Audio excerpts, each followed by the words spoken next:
वो पाकिस्तान ही नहीं बल्कि किसी भी मुस्लिम देश की पहली महिला प्रधानमंत्री थी, जो अपनी रंगीन पार्टियों के लिए मशहूर थी। कहा जाता है कि आधी उम्र के लड़कों के साथ उसके संबंध थे। सेक्स पार्टीज और लव लाइफ को लेकर वो खूब विवादों में घिरी रही। वो पाकिस्तानी प्रधानमंत्री जिसे सरेआम बारूद से उड़ा दिया गया था, लेकिन उसका असली हत्यारा नहीं पकड़ा गया। वो पाकिस्तानी प्रधानमंत्री जिसके पिता राष्ट्रपति थे, लेकिन उन्हें सेना ने फांसी पर चढ़ा दिया। अनसुनी कहानियों में आज आपको बेनजीर भुट्टो की कहानियां सुनाते हैं।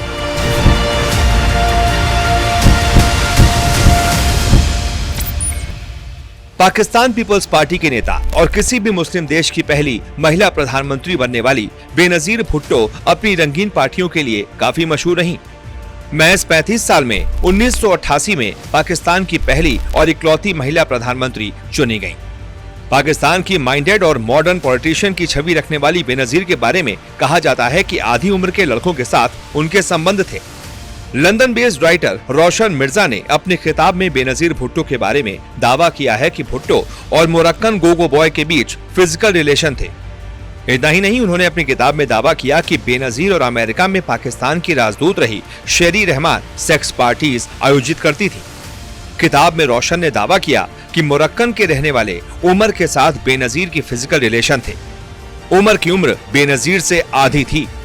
उमर ने एक इंटरव्यू में इस बात का खुद खुलासा किया था। रोशन मिर्जा का दावा है, लंदन में 1995 से 2004 के दरमियान बेनजीर भुट्टो के रॉकवुड विला में ये सेक्स पार्टीज होती थी। भुट्टो परिवार ने यह हवेली 2004 में 4 मिलियन पाउंड में बेच दी थी।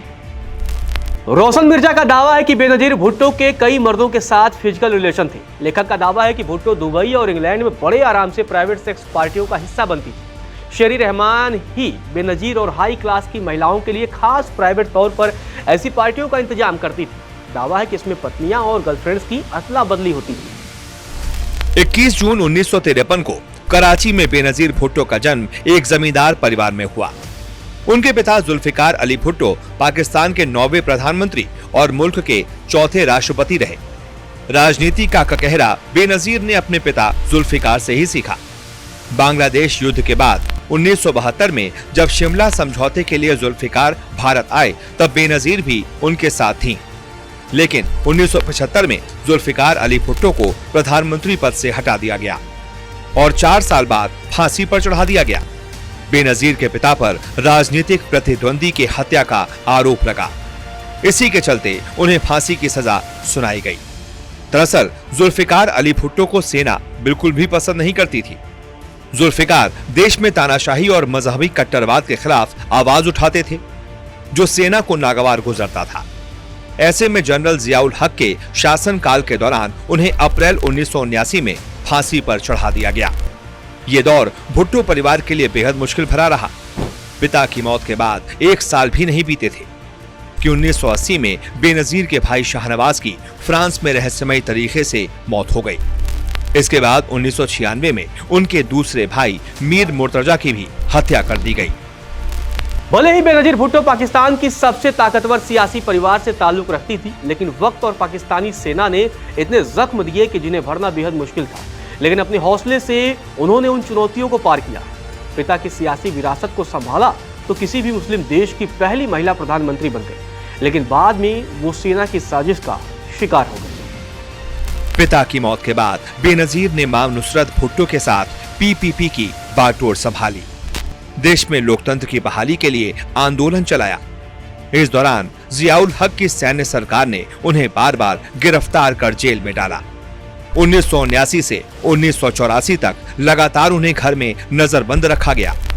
1984 में वो लंदन चली गईं। मार्शल लॉ हटने के बाद 1986 में पाकिस्तान लौटी तो पीपीपी को समाजवादी से उदारवादी विचारधारा में बदल दिया। पाकिस्तान लौटने पर भी वो विरोधियों के निशाने पर रहीं।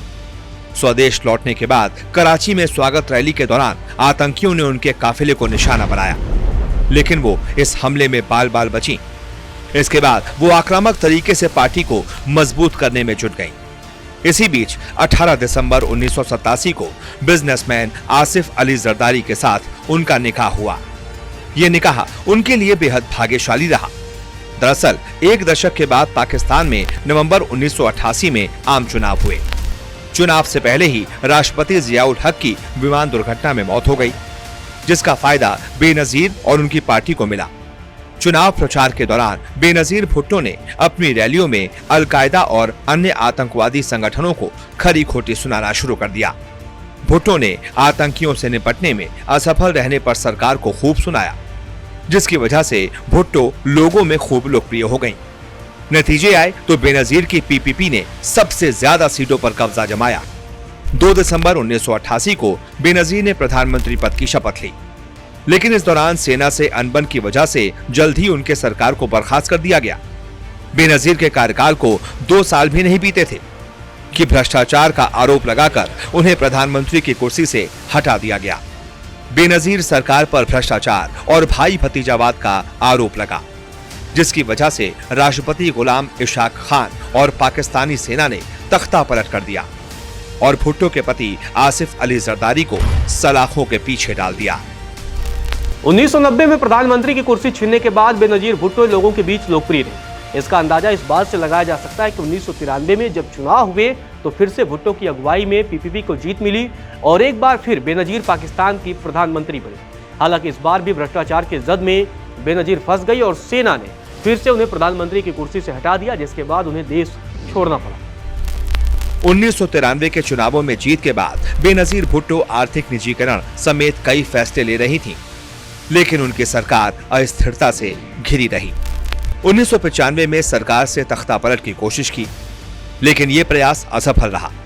वहीं उनके पति आसिफ अली जरदारी और खुद भुट्टो रिश्वत कांड में फंस गए, जिसके बाद 1996 में दोबारा उनकी सरकार को बर्खास्त कर दिया गया।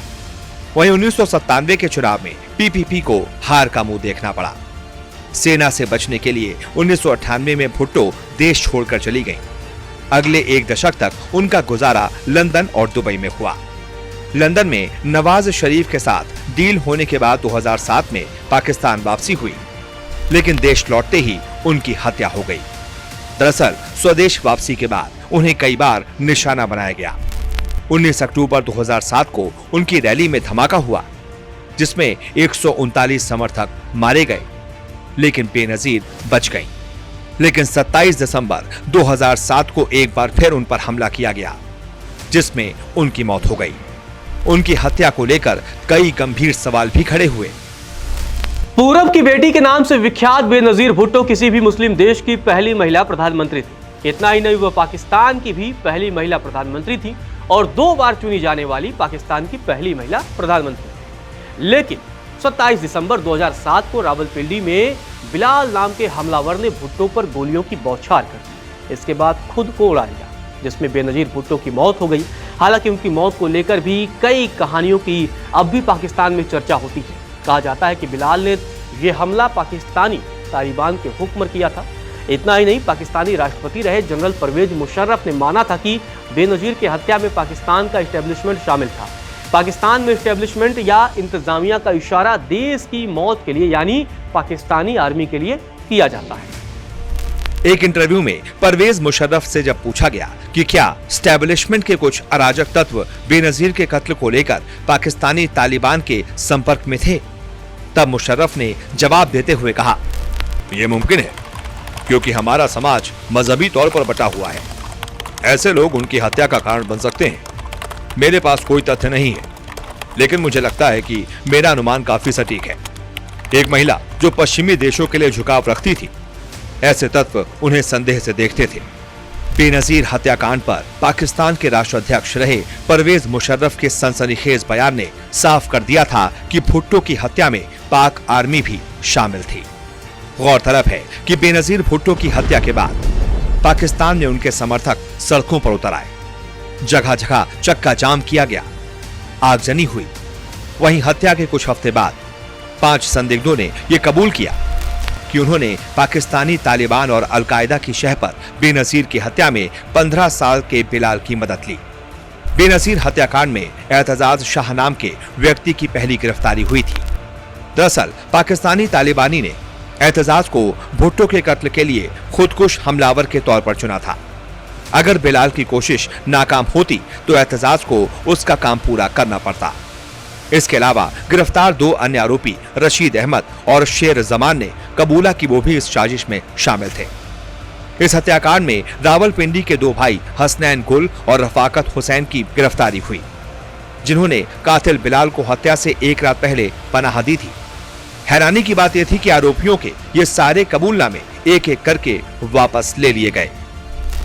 बेनजीर हत्याकांड में पाकिस्तान में जमकर लीपापोती की गई। बेनजीर के कातिल बिलाल की मदद करने वाले 2 लोगों को 15 जनवरी 2008 को एक फौजी चौकी के पास गोली मार दी गई। सरकार ने इसे इनकाउंटर बताया तो सवाल उठे कि गवाहों के मुंह न खुले, इसलिए उन्हें खामोश कर दिया गया। वही हत्याकांड में शामिल कई लोगों की रहस्यमयी तरीके से हत्या कर दी गई। साजिश में शामिल नादिर और नसरुल्लाह खान जैसे कई छात्रों की भी हत्या की गई। बेनजीर हत्याकांड में अबद उर रहमान का नाम भी सामने आया। बताया जाता है कि इसी शख्स ने बम बनाया और सुसाइड जैकेट मुहैया करवाई। लेकिन हैरानी की बात देखिए, 13 मई 2010 को कबायली इलाके में रहमान की भी हत्या कर दी गई। इस पूरे कांड में एक शख्स और था जिसका नाम अब्दुल्ला था, जो सुसाइड जैकेट लेकर रावलपिंडी आया था।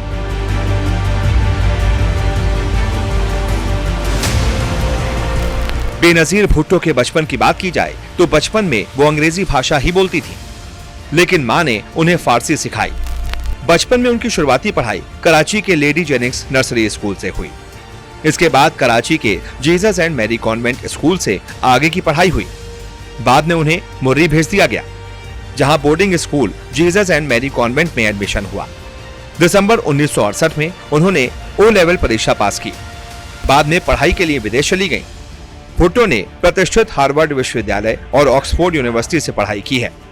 1969 से 1973 तक भुट्टो ने हार्वर्ड विश्वविद्यालय के रेडक्लिफ कॉलेज से ग्रेजुएशन की डिग्री हासिल की। इसके बाद बेनजीर ऑक्सफोर्ड यूनिवर्सिटी चली गईं, जहां उन्होंने दर्शन शास्त्र, राजनीति और अर्थशास्त्र में डिग्री हासिल की। ऑक्सफोर्ड से ही उन्होंने अंतर्राष्ट्रीय कानून और कूटनीति पर पोस्ट ग्रेजुएशन की डिग्री पूरी की। बताया जाता है कि ऑक्सफोर्ड में पढ़ाई के दौरान ही उन्होंने 2 पाकिस्तानी छात्रों को शादी के लिए प्रपोज किया था, लेकिन दोनों ने उनके प्रपोजल को ठुकरा दिया था। पढ़ाई पूरी करने के बाद बेनजीर पाकिस्तान लौटी, तब तक देश की सियासत में उनके पिता का वर्चस्व खत्म होने लगा था। राजनीतिक हत्या के आरोप में उन्हें गिरफ्तार किया गया और फांसी की सजा दे दी गई। तमाम विपरीत परिस्थितियों के बीच बेनजीर लगातार पाकिस्तानी सेना और तानाशाहों के सामने डटी रही। 2 बार पाकिस्तान की प्रधानमंत्री भी बनी, लेकिन सेना और आतंकियों के निशाने पर लगातार रही। कई बार उन पर जानलेवा हमला हुआ। आखिरकार दिसंबर 2007 में उनकी मौत हो गई। इस तरह पाकिस्तान की सियासत में सबसे ताकतवर महिला और बुलंद आवाज हमेशा के लिए खामोश हो गई, लेकिन उसकी छाप पाकिस्तान की सियासत पर आज भी देखने को मिलती है। अनसुनी कहानियां में आज से इतना ही। नमस्कार, मैं हूं मानक गुप्ता। अगर आपको हमारा ये वीडियो पसंद आया हो तो इसे लाइक और शेयर जरूर करें, और हाँ, हमें सब्सक्राइब और फॉलो करना ना भूलें, ताकि आप देश और दुनिया की कोई खबर मिस ना करें। तो जुड़े रहिए हमारे साथ और देखते रहिए News 24।